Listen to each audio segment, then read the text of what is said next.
Good evening, everybody. My name is Betsy Fisher-Martin, and I'm the Executive Director of the Women in Politics Institute at American University.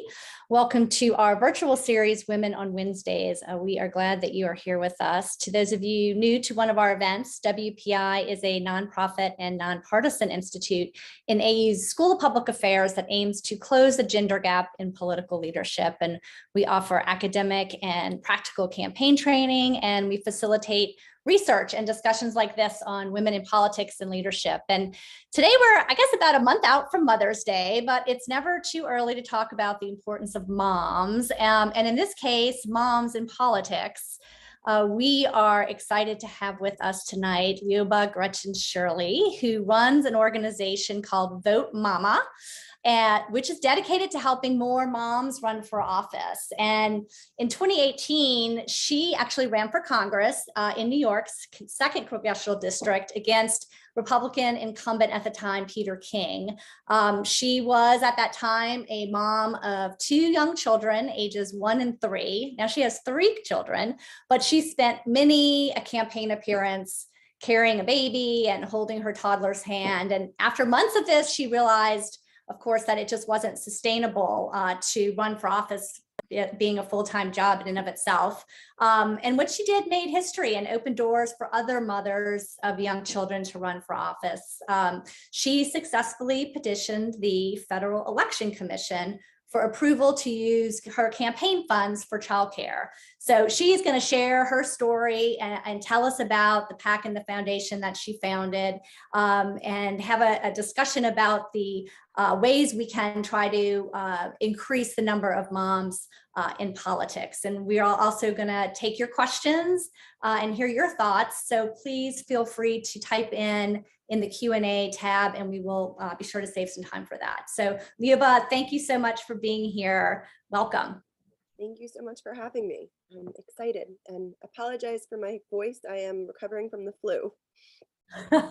Well, we're glad that you could make it. And I guess that is one advantage of doing things on Zoom. We don't have to worry about everybody getting sick, right? So thank you for doing this. We really appreciate it. Take us back a little bit. I mentioned that 2018 race that you ran in, didn't unfortunately win, but the story about what motivated you to run for office is really interesting. So can you just take us back to that point and give us a little bit of background on what inspired you to make the first time run for office? Yeah, I had no intention of running for office. I'll take you back a little bit before when I went to NYU for undergrad and graduate school. I lived in the city, and I had grown up on Long Island. I did not plan on moving back to Long Island, and I got pregnant with my first child. I was the director of a research institute at NYU. I loved my work, and I did not have paid family leave and could not get off of any childcare wait lists. And that was my experience with my first child. And I stayed in the city till she was about a year old. And my husband and I decided to move to Long Island because my mom was here and we would have childcare.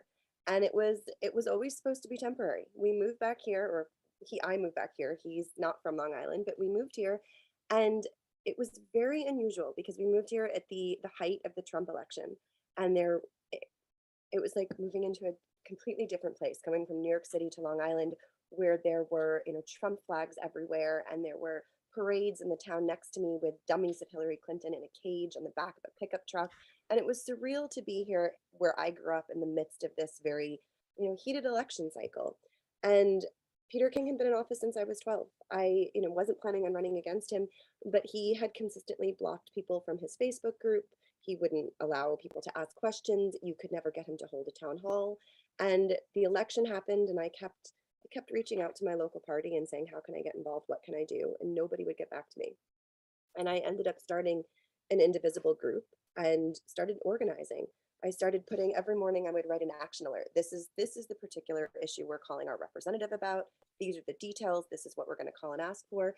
And I ended up organizing a Facebook group that grew to about 3,000 people. And then wow.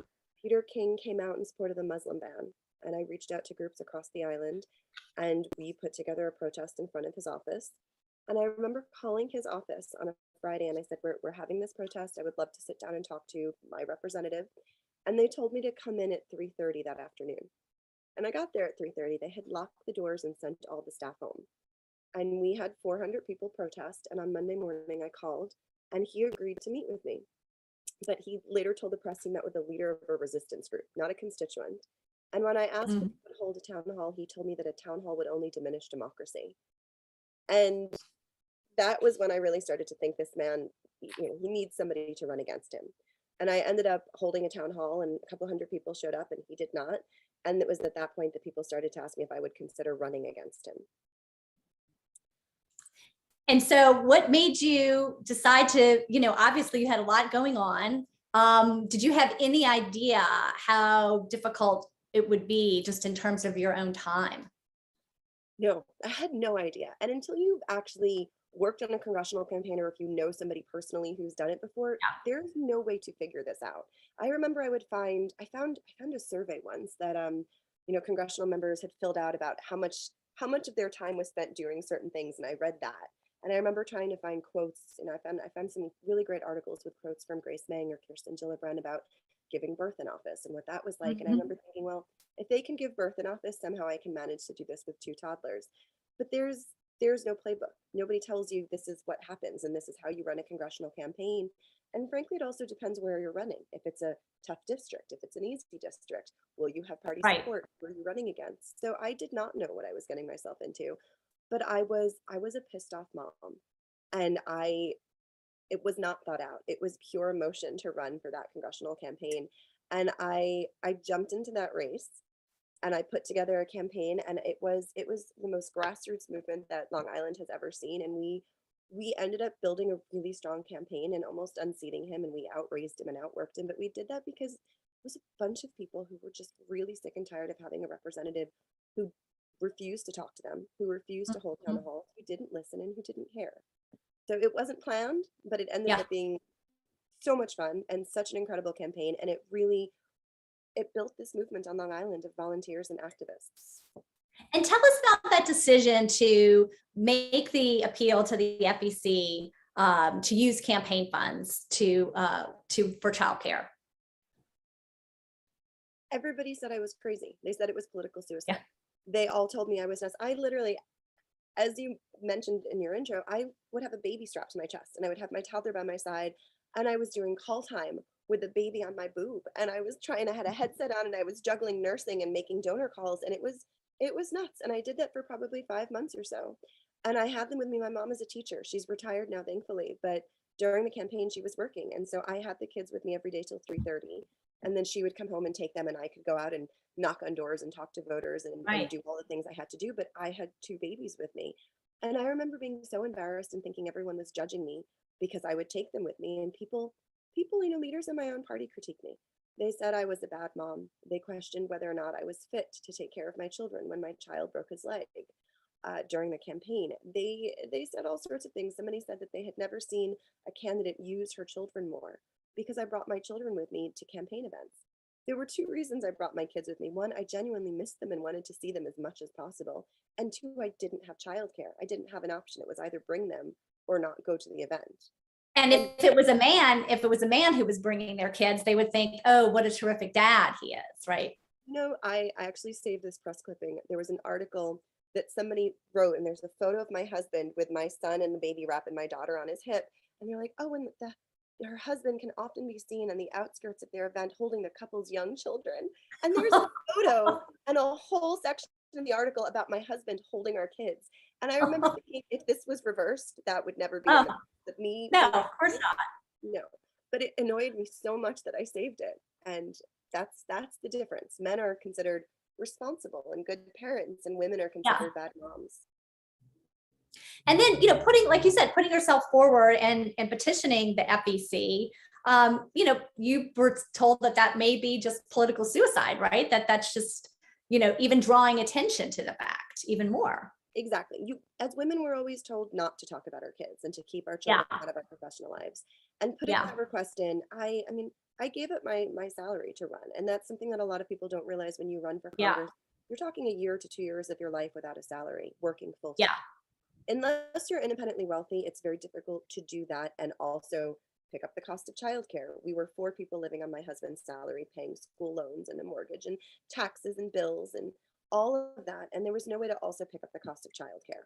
And so I remember talking to my campaign manager and saying, I need to request this. And she was the only person who was supportive. Everyone else said, don't do it. And we wrote this request. And I still remember the day that she called me. It was a Friday afternoon. And she gets on the phone and she says, Liuba Grechen Shirley, sit down. And I thought I had done something terrible. I thought I was getting seriously in trouble. And Secretary Clinton had written a 3-page letter of support to the FEC, and then 25 members of Congress wrote in support. And I remember going down to DC to testify, and we knew that Glamour magazine was going to cover it. And the next day, it was a bipartisan unanimous decision. Every press outlet in the country covered it, including Fox News, that said it was the one bipartisan thing they could agree with. And if you know me, knowing Fox News agreeing with me on anything is shocking.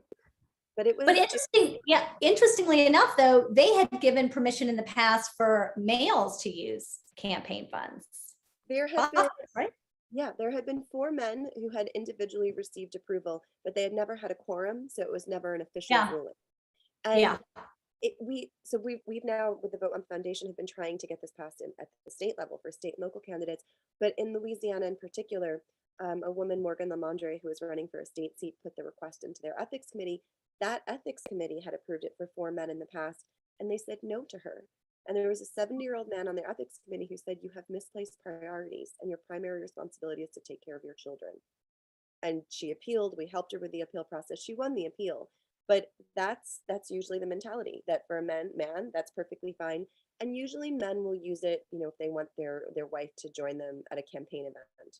And they'll use it more sparingly, where as a woman, when they use campaign funds for childcare, it's much more on a regular basis to help them actually run their campaign. And I want to get to your decision to start Vote Mama, but while we're on that point, I guess, can you give us a sense, we talked about the federal component with the FEC, and then you mentioned that, obviously the states have different rules for state and local campaigns. Give us a snapshot of, and this is work that you all are doing, give us a snapshot of where we are now, how many states allow this. You mentioned Louisiana, which is my home state that I'm not very proud of in that case. But where are we just overall when you look at the country? Yeah, we're at 26 states now that have approved this. So 16 have passed legislation, 9 have approved campaign funds for childcare through ethics rulings, and then Virginia has approved it through an attorney general ruling. And for all of the states that have approved it through ethics rulings, we're still trying to go back when we can, where it makes sense, to actually also get it codified. Because even if there's an ethics ruling, there are some candidates who are afraid to use their campaign funds for childcare. They're afraid that they will be judged. But if there is a piece of legislation that has been passed, it normalizes it. It makes people feel that they can do this without getting attacked more. So the goal is to get it passed in all 50 states, but we're at 26 that allow it right now. And so after you lost in 2018, I want to go back to, you deciding to, start this organization. You talk about that, obviously you were upset that you lost, but you really channel that energy into this new project. And how did you come up with the idea for it and get it off the ground? I cried for a day. And then literally the next day, all I could think about was the beginning of my campaign and how difficult it was and what support I needed and what would have made a huge difference. I named it Vote Mama immediately. I launched the PAC side first. So I launched the PAC side to support Democratic moms running from school board to Senate, launched the foundation about a year after that.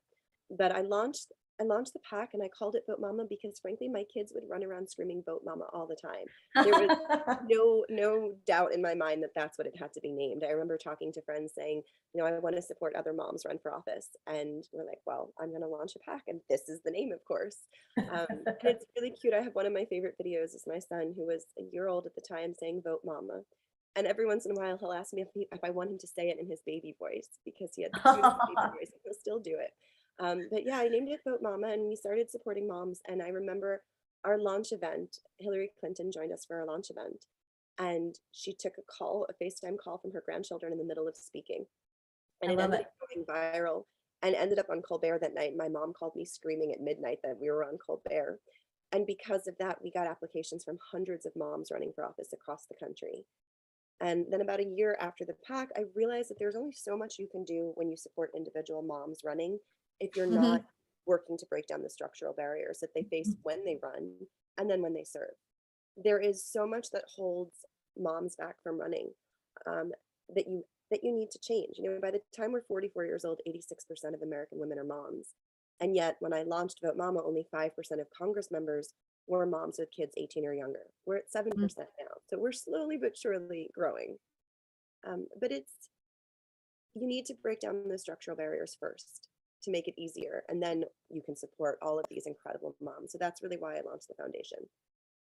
And then you had a decision to make coming into 2020 because you had to decide, well, did you want to make a run again? I mean, we know that, women don't always, after a loss, decide to run again. But we also know that the way to win is to run more than one time. But you had to weigh a lot of different factors in that decision. Share how you kind of came to the decision not to run and to just continue with this organization. It was the most difficult decision I ever made. I will tell you that. There were two major deciding factors. One, I was pregnant with my third child, and two, I had just launched Vote Mama. Mhm. Vote Mama had been around for about a little over a year at that point, and Peter King decided to retire. Did not want to go through that campaign again. We really gave him a run for his money, made him spend down his entire war chest, and he retired. And I sat there, everybody across the country, they were texting me and calling and saying, you have to run, you can't miss this opportunity. And I took about a week to make the decision. And there were personal deciding factor. I had very easy pregnancies and very difficult births. After my son was born, I was hospitalized 2 weeks afterwards. I had retained placenta. I was on IV antibiotics at home for a month afterwards. And I was told, I remember sitting down with my campaign staff and thinking, what kind of maternity leave could I possibly take? And I was told, I could take about 2 weeks. And when after I had given birth to my two other children, there was no way I would be able to be back on a campaign trail after 2 weeks. And I ran for Congress with a 1-year-old and a 3-year-old, and I knew how difficult that was. But to do it with a brand new baby, I did not think I could do that and do the job that I needed to do to really successfully pull it off. And I didn't want to jump into a campaign that I didn't think I could give my all to at that point. I was due a month and a half before the primary. So there Mhm. was that. And then there was Vote Mama. And I knew that if I had stopped running Vote Mama at that point, if I had handed it over to somebody else, it wouldn't have continued to grow into the organization that it is today and the organization that I know it will be. And I could be one vote in a pretty purple district, or I could build a national organization that has the ability to completely transform the political landscape. And I kept sitting there thinking, I can build this organization or I can run for office with a brand new baby. And even if I win, just be one vote, where Mhm. for the most part, I'm still not going to be able to be as vocal as I would like to be if I was running this organization. And I chose Vote Mama. And that honestly was the best decision that I could have made because we've now supported over 250 moms running for office. Just this legislative cycle, we're only at April. So just this legislative cycle, we've introduced 19 pieces of legislation in 14 states. We opened our endorsements up again and got over 150 applications. We are in back-to-back interviews. We have transformed what it looks like to run as a mom. We are doing national research across the country, working with state legislators, both moms and dads and Democrats and Republicans, and it really this is making a massive difference just in terms of normalizing what it looks Right. like to run and to normalize what legislation is even discussed. If you look at the last presidential election, I still remember the first time there was a question on childcare and paid family leave in a debate. And that was so exciting to see that national conversation changing. And the fact that we are part of that national conversation and really changing it, that was what I wanted to do more. So it was hard, but it was the right decision. And you mentioned some of the research that you all are doing. Tell us a little bit about some of the research questions that are out there and what you're working to find out. Yeah, so we have just launched the State of Motherhood. We have Mhm. done the research at the federal level. We know how many moms and how many moms of young children are serving at the federal level. No one has that data at the state level. So we've put together this state survey. It's gone out to all women state legislators across the country. There are specific questions for those who are mothers, for those who are caregivers, and for those who are women without children to get a Mhm. better understanding of what their experience is like when they run and when they serve. We have all of these stories, all of these anecdotes from legislators across the country. I want the hard data behind it because Right. I want to be able to show trends of what is actually happening. Some of the questions that you wouldn't even think about in terms of resources, is there a women's caucus? Is there a mother's caucus? Is there a breast and a room where you can breastfeed? Um, is there childcare for legislators? Do you have paid family leave? How far are you from the state capitol? I was talking to a legislator in Kentucky, and she was saying that any of the legislators who live within an hour and a half of the capitol, those are the parents with young children. If you go outside of that, none of them have young children because they don't Mm-hmm. even think that they can possibly do that commute. Um, there are, is there a changing table in the women's room or in Yeah. the men's room? Things like that that you wouldn't even think to ask. I want to Yeah. know what resources there are and then what barriers there are. Right.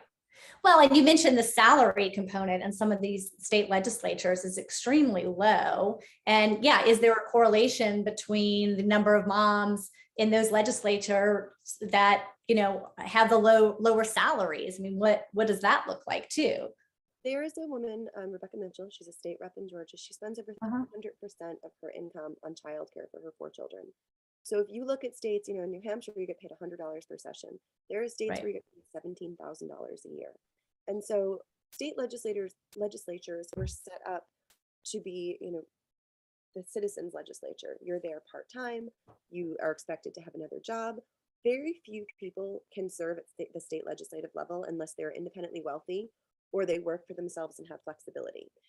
Right. If you're expected to be at your state capital multiple days a week, you can't be at another job. If you're making, $17,000 a year, there are many states where the average cost of childcare is more expensive than what you would get paid as your annual salary. So you can't even convince a working parent to run for office.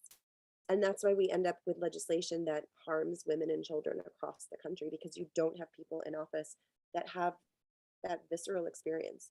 People legislate based on their lived experience. Mm-hmm. And you mentioned sort of the political arm of the organization, the PAC, supporting Democratic women. Is that correct? How do you decide who you're going to endorse? You mentioned all of the people that have reached out. How do you go through that decision making, and what is sort of your average kind of support for each candidate that you endorse, or does it vary by office? It varies by candidate, actually. It Yeah. depends what the candidate needs. So we have an interview process. We have an application that candidates fill out, and then we sit down with them, and we're actually in the endorsement process right now. We're kind of in back-to-back endorsement interviews. The first question is always tell us about yourself and why you decided to run. You can pretty much tell from that conversation, from that first part, whether or not we're going to endorse them. You get a feel for who they are and why they're running. And most moms, and I will tell you this honestly, there's usually one particular issue that got them into running for office.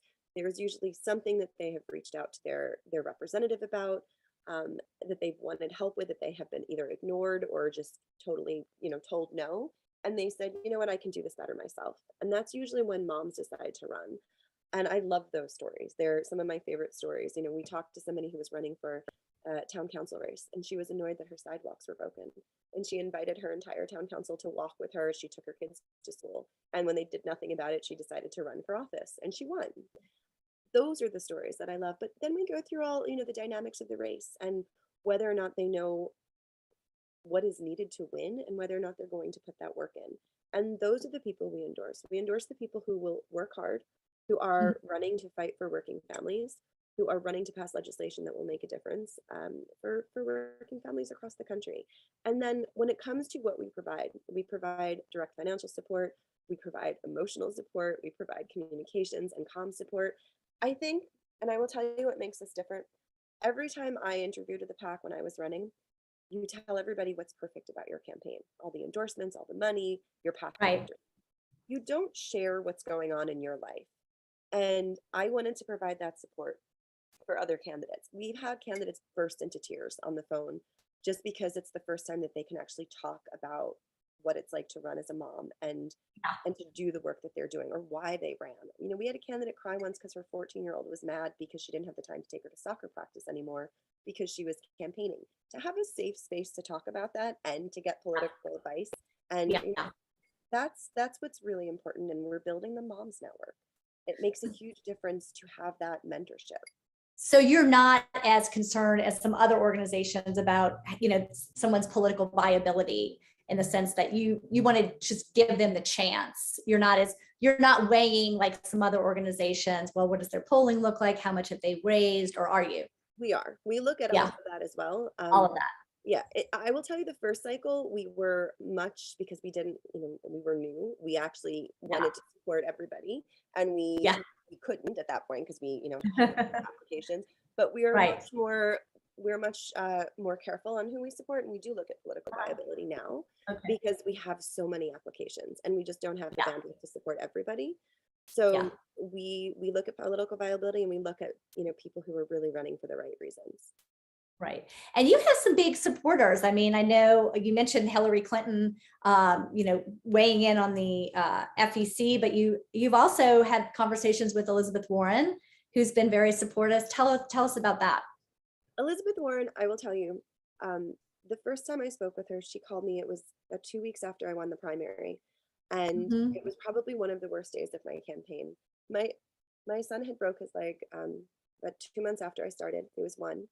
And then a week before my primary, he broke his leg again. And he was tested for osteogenesis imperfecta during my campaign. It was something I talk about it now, but I didn't talk about it during the campaign because I was attacked after the first time he broke his leg. Everybody questioned my ability to take care of my children. And so I didn't talk about it. And it was the day that he was tested for OI, and I had spent the entire day at the hospital, at the doctor's office where they tested him. And I went back, I got my children down for a nap, I left them with my mom, and I went back to do call time. And Elizabeth Warren called me that day, and I was just an emotional wreck, and she asked me how I was. And we talked politics for a little bit, and then I literally just burst into tears. And she ended up giving me the mom pep talk that I needed, told me about her Aunt B and her experience and how she almost quit her job when she was teaching at law school with her 2 children.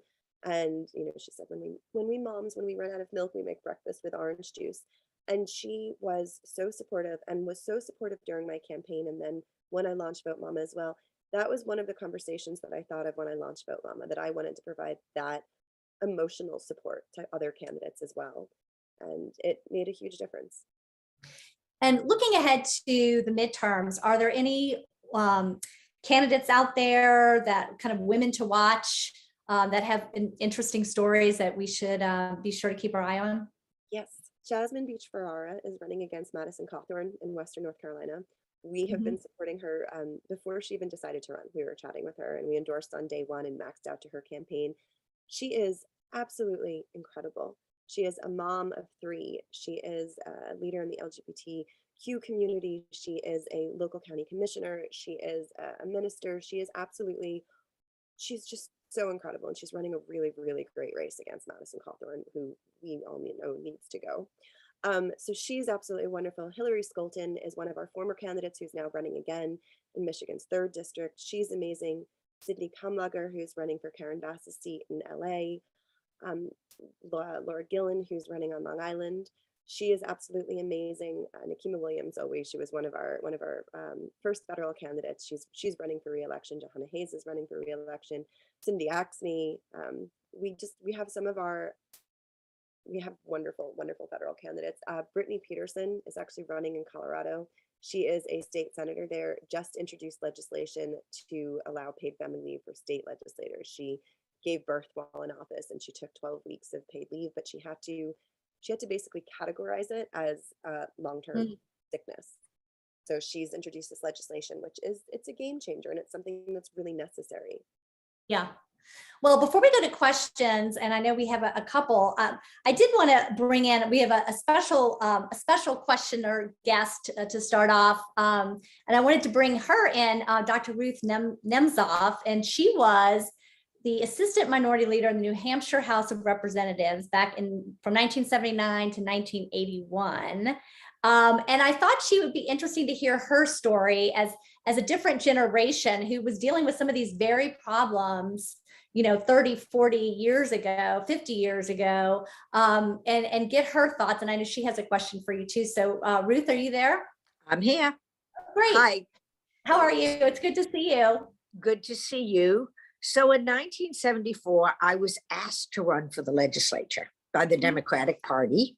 And I think it was because I started the women's movement in Southern New Hampshire, of course, with others. And I had helped start a program for what we called then persons with disabilities to get jobs. So I thought I was pretty hot stuff. As I started knocking on doors, the only question that was ever asked me was I married to the real estate man named Berman or the doctor named Berman, which was quite insulting. But I stopped being angry because I wanted people's votes. And instead, I just listened to them and I got to hear their stories. But people did tell me to go home and be with my children. They slammed their door, the door in my face. They called me a baby killer. And I swear to you, I have never killed a baby in my life. But it was pretty tough and I was not prepared for this. My kids at the time were 6 and 8. I did get elected. And of course, the week that I got elected, I discovered I was pregnant with my 3rd child. And at that point, I began getting sicker and sicker and sicker. And I found I couldn't go to the parties. I couldn't do all the networking things that I'd done so much, but I could read. And I became the most powerful person on my committee because I was able to read. And I had read everything in sight. And I began to gain some respect. However, I found that many of the men in particular did not really want to respect me until my belly started to show. And then something about the Madonna can't be a terrible person. They would protect me and then they began to listen to me. So I began to accrue some power quite inadvertently because of my maternal situation. On the other hand, I fortunately was able to use this to help other women when some birth mothers came to me and said, we would like to see our children. We were told we would never think of them again. And we think of them every single day. And I was able to use my position as a legislator to get everyone together, all the different sides of the adoption triangle, and change that law. So I do want to say, I agree with you that we need mothers in the legislature. When I was in the legislature, there was what was called the 3 martini lunch, where men could go, have 3 martinis and write it off from their taxes. I could not write off my childcare. So the question I have for you is, have you looked at the tax law and what are things that the tax law could do? Eventually we got rid of the 3 martini lunch, but we didn't add the paying for childcare. So I just wonder what you're doing with that. That's a great question. Thank you, Ruth. What we're doing with the tax law? So this is for the way that campaign funds for childcare works. It's basically money that you're raising for your campaign and you write it off as a campaign expense. So it's not getting written off your taxes. It's actually your campaign funds. So when you put, you file what you've raised and what you're spending your money on, you just put your childcare as a campaign expense. So for instance, when I did it, I hired a babysitter and she was actually part of my staff. And she became a full-time, well, she was part-time, but she became a fully established member of my staff. And there are other candidates who will, have their children in daycare centers and they'll pay for them and they'll get reimbursed and they'll put that on their filing. So that's how it's set up. I guess maybe I would say that I was just going to encourage moms in the legislature to look at the tax law because there may be ways that could help. You mean more for your salary, writing off your part of your expenses from your salary? I think that's probably what you mean. Tax law. Electeds, because of the way we're introducing this legislation, they're still able, once they're even in office, they are able to use their campaign funds for childcare. So they don't have to use their salary. So they wouldn't have to write it off with tax law. It's just paid for out of their campaign account. Great. Okay. Well, thank you so much, Ruth, for sharing a little bit about your story. We appreciate it. We do have a couple other questions I want to get to. Let's see. Jamie has asked a question and she says, has the pandemic changed anything when it comes to electing moms? It's an interesting question because I honestly thought it would make it harder for more moms to run, but Mhm. I think it's actually made it easier because there is the ability to attend campaign events from your living room while you're wearing Mhm. pajama pants and you just put a shirt on and you have babies in the next room. So it's actually made it a lot easier in some cases. It's difficult in the states where you're expected to be in public all the time. If there are no if you are a legislator and you can't participate remotely, that's made it more difficult. But for the most part, it was a very strange 2 year period to run for office. But there have been a lot of moms who have, continued to run and continue to do it from home with babies. And they've been able to participate in more events because you can get on one Zoom and hop to another Zoom and hop to another rather than traveling across your district. In some Right. cases, it's made it more difficult because there are so many moms at home doing homeschooling, during that time where we had all our kids home. It Yeah. was difficult for people to do it then. So there's that balance. There were some good things about it and there were some really difficult things about it. So Right. I'm not sure I can give you an overall answer. It helped for some people and it hurt some people. Yeah. And then of course we also have, women who are caregivers of other people in their families, like, their parents, for example. And that comes into play as well, pandemic or no pandemic, as well as having young children. We are sort of a lot of women in that kind of sandwich generation where they're taking care of young children, but they're also taking care of their aging parents. Exactly. And I should mention that in all of the pieces of legislation we've introduced this year, we've tried to make it not just campaign funds for childcare, but for dependent care as well, because there are so many Mm, women specifically dealing with that in the sandwich generation. So it's for right. dependent care much more broadly. Right, that's great. We also had a question from Ramirez, who says, how can my peers in Mexico reach Vote Mama Foundation to build alliances and network? I believe transitional networks would definitely contribute to raise awareness about motherhood and politics. And I guess just more broadly on that, is there international movements that you've seen that are trying to do similar things? Yes, and I love that question. And Luisa Dugan from our team actually just wrote in the chat how you can reach us. We would love to talk to Oh, you about good. it. There's actually there's a member of parliament in Britain who's launched a very similar program after talking to us about getting moms into office. And this is something. If you look at Nordic countries, it's actually a question that I have, and it's a piece of research that I want to do. And I've actually talked to a few people about doing this eventually. We're not there yet, but if you look at Nordic countries, you're talking like 40 to 44% of women in their legislatures. And there's also, is it the chicken and the egg? Because they have great paid family leave, they have great childcare, they have flexible working options. One of the research pieces I want to do eventually is seeing whether or not those pieces of legislation and those policies came before electing all of these women, or were these Mhm. women in office, which is why we passed these wonderful policies that are so family friendly. So we want to continue to work with other countries. Right now, England is the only country that's launched anything similar to Vote Mama, and we've had extensive conversations with them and given them all our advice, and we've done a number of public events with them as well, and so they've launched that. But we would absolutely love to talk to you. The more countries that are doing this, the better. That's great. And of course, many other countries have paid family leave to begin with, We're the as only well. country other than Papua New Guinea that doesn't have paid Yeah, family leave. There are 71 countries that provide paid paternity leave, and we don't yeah, even have paternity leave. yeah. No, yeah. We are I think we can probably learn a lot from places overseas as well, right? exactly. I mean, we are 27th in education. We are 27th in healthcare. We spend more money per person on healthcare than the rest of the developed world, and we have the worst maternal mortality rate. The US is drastically behind other countries when it comes to so many of these policies. And it's something that we need to change, and the only way to make any serious policy change is to change who has a seat at the table.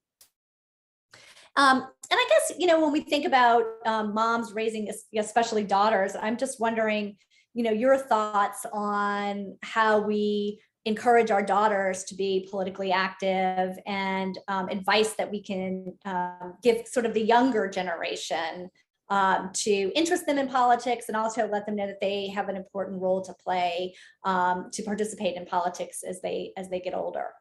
Yes. Well, this is my baby girl. Take your girls with you. I mean, take your boys too, honestly. Take your Yeah. children with you. to everything that you can take them to. I will tell you, my daughter, when she was 2 years old, she said to me, she said, "I love your protests. I hate your meetings." And I remember laughing so hard at that because she came to everything with me. And so Mm. did my son. My son doesn't remember it as much because he was so little, but my daughter, she was sitting on my lap once. We were at the bill signing for paid family leave in New York, and it wasn't my event. I wasn't talking, and she looked at me and she said, "Mama, why aren't you speaking?" And I said, it's not my event." And she went up to the podium when the governor was finished in her Peppa Pig dress, and she asked me to pick her up, and she gave a speech at the podium. And in her mind, it was just normal. And there are so many funny stories like that during my campaign. I was reading her The Princess and the Pea once, and there was a Mhm. part where the queen puts the princess to bed and she leaves. And Mila was like, "Well, what do you mean she leaves? Where did she go?" And I kind of looked at her, I'm like, "Well, she put her to bed and she went." She goes, "Oh, she went out. You mean she went to a fundraiser?" And I laughed so hard because that's what my daughter was picking up for my life. I put her to bed and I went out. I was at a fundraiser. It became the norm for my kids to see that I was running for Uh-huh. office. And it's now the norm for them. They know so many incredible moms across the country who run for office, who serve in office. The more that they see that as normal, the more that they participate in going to town hall meetings, going to school board meetings, going to protests, going to canvas kickoffs. The more you can take them out and have them be civically engaged, the more they understand that their voice matters. And it just Mhm. becomes completely normal for them to think running for office is just what women do. It's just what moms Mhm. do. Um, and I know I'm answering this question for a long time, but I'm going to tell you one more story. Yeah, that's great. There Yeah. are, when you have your campaign signs up, so we had campaign signs always, like they're always on the way to my daughter's school, and somebody from the other side would always come and take them down and put king signs up, and she would pay attention to this, and it was something that Mhm. bothered her. And she was thinking one day as we drove home, and she saw the king signs, and she said, "Mama, does Peter King have girls?" And I thought, "Oh my God, where is this question going?" And I said, "Well, what do you mean?" And she said, "Well, does he have girls, who run his campaign?" And I started to laugh because in her mind, all of my senior staff except one, they were women. And in her mind, women ran campaigns. Moms ran for office, women ran campaigns. That was the most normal thing. And I love that she picked. And so just keep your children involved in everything that you're doing and have them participate, and they'll grow up thinking it's a normal thing to do. I love that. That's great. Let's see. Here's a question from Julie. She says, "How do you see education as a campaign or policy issue for women candidates?" She said, "It seems like a hot political potato right now, right? Especially, I guess, post COVID and masking and all of the rest. There is a lot of interest and discussion amongst candidates reaching out to moms as voters." And we certainly saw that, I think, in the Virginia governor's race. What are your thoughts on that? Education is incredibly a hot topic at this point. Yeah. Our school board candidates, honestly, are probably the most attacked out of all of our candidates. At the federal level, when you're talking about education, stick to the fact that we need proper funding for public education. That is the most critical thing. If you're running at the state level, it's a completely different. If you're running for school board, we have people who are being attacked. We have people who are being screamed and cursed at daily. I have school board members who we've supported who call me, hyperventilating after their meetings because people will come and scream at them because of the mask situation. This made up CRT, everybody is fighting about that. It's such Mhm. a Republican Mhm. talking point, and it's dangerous to our children. We have people who want to burn books. We have people across this country who are talking about both sides of the Holocaust. All of this is incredibly dangerous, and I cannot believe these are conversations that we're having in this country. And when you talk about education, all of that is this noise, and you need to focus on making sure that our children are getting the education that they need, that they are getting the funding that they need. And it's incredibly difficult to have that conversation in such a charged atmosphere, but it's something that you need to focus on and make sure that our kids are getting the support and the funding that they need to actually get the education that they want. And I don't know if I have better advice than that because it is so difficult and it has become so controversial. And the fact that we are Right. talking about burning books in this country is mind-boggling to me.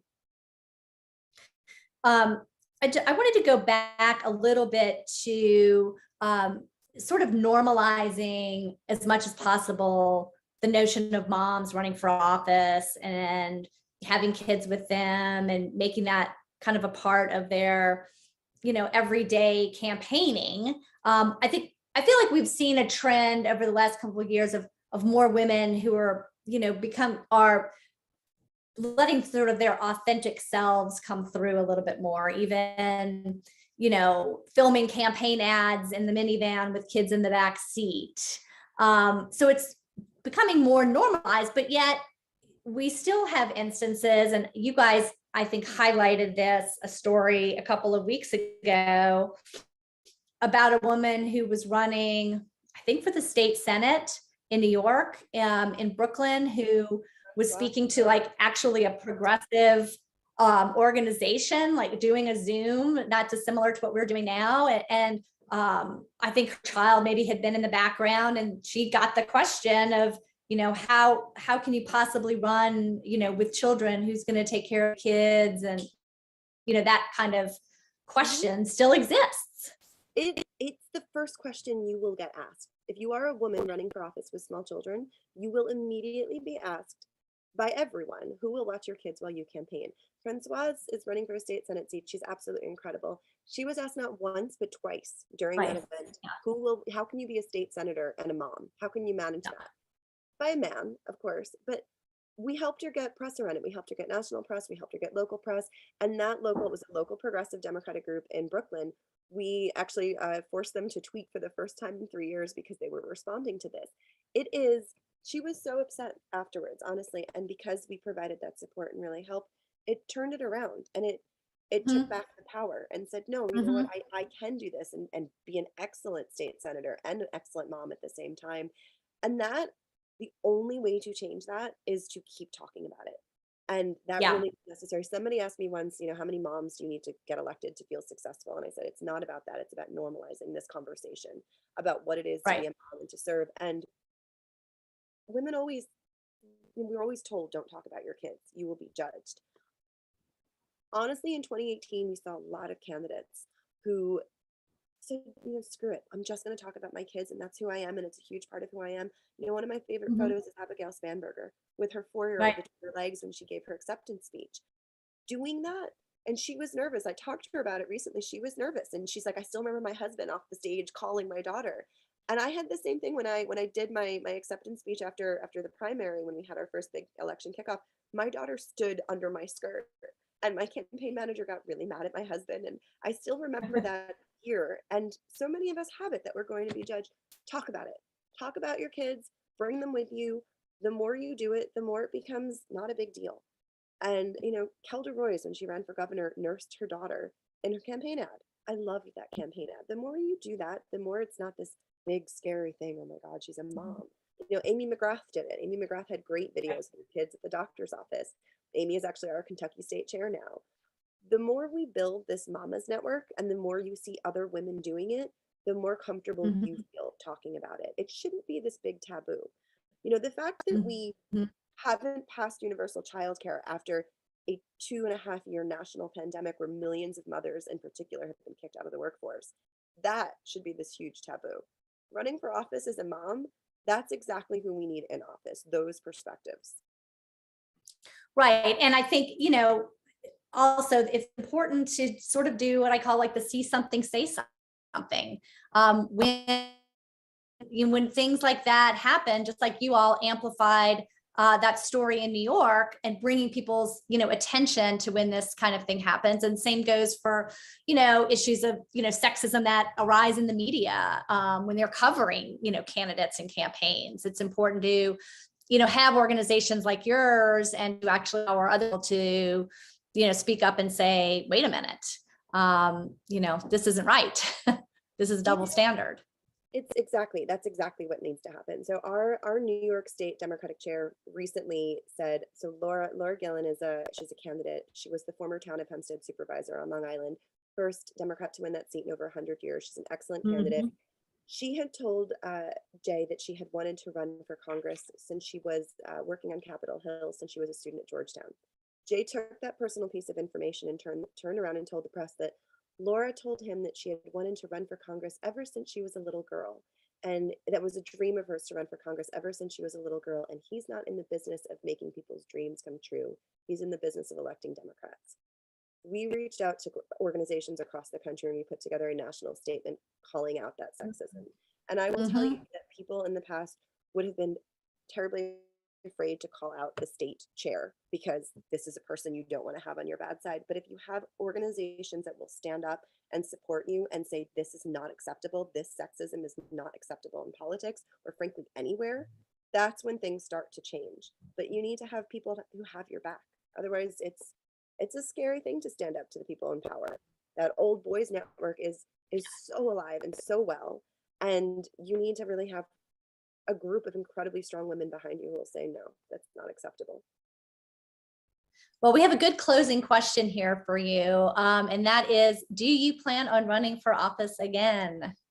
Yeah, I definitely do. I don't know what office and at what point, but I think everyone should run for office at some point. It's the best thing that you can possibly do. It's an incredible experience. I definitely will run for office again. Right now, I am in the business of building a national organization that will change politics. That is my focus. I love my work so much. I have the best team and I get to work with incredible moms across the country. But eventually, yes, I will run for office again. That's great. And I guess, tell us how people can, help be more involved. I know we put a couple of links in the chat, but do you all, do you have interns? I know we'll probably have a lot of young women watching, students. Tell us how people can become more involved in your organization. Yes, we have an absolutely incredible fellowship program. Our political director runs it, and I will tell you, it's amazing. So we will actually be opening it's April now, we'll be opening our fellowship applications coming up pretty soon for the summer. So if you are watching and you would like to apply, go to our website. Some of them will be on the PAC site. So I don't know if I can tell you that on this, but votemamafoundation.org is our foundation site. Right. And if I can I give you the PAC site on this as well? Sure. Yeah, it's fine. Votemama.org. So votemama.org Okay. and votemamafoundation.org, and our fellowships will be listed soon for the summer, and we will start.